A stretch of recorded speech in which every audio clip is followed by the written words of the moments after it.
সরকার অত্যন্ত নিরপেক্ষভাবে তার দায়িত্ব পালন করবে।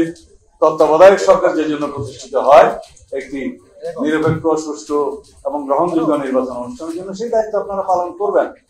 অথচ এখন আপনারা রেফারি হয়ে হাত দিয়ে একটা গুল দিয়ে দিয়েছেন যে আপনারা খেতে পারবেন না, সেজন্য বাড়াবাতে ছাই ছিটিয়ে দিবেন। ঋণ করে কি খেতে চান খান।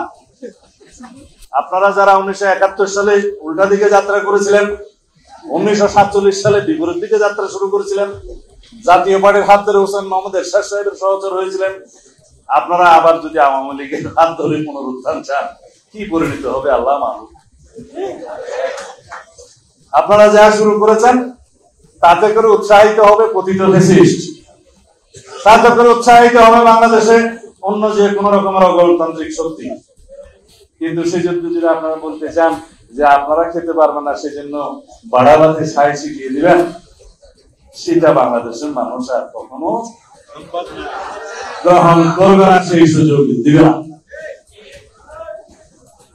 সুতরাং আপনারা ঋণ করে কি খেতে চান খান, কিন্তু আমরা বাংলাদেশের গণতন্ত্র প্রতিষ্ঠার জন্য রাজপথের এই ময়দানকে অগণতান্ত্রিক পদ্ধতিতে আর উত্তপ্ত হতে দেব না।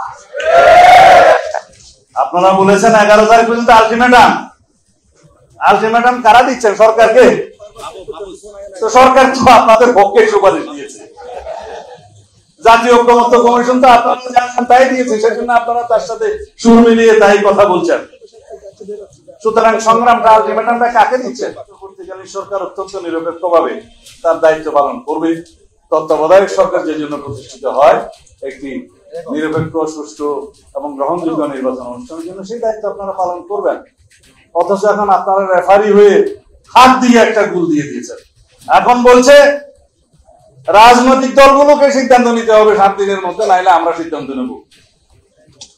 অন্তর্বর্তীকালীন সরকারের উদ্দেশ্য আপনারা কোন নির্বাচিত সরকার নয়, এটা আপনারা যেন সবসময় ইয়াদ রাখেন।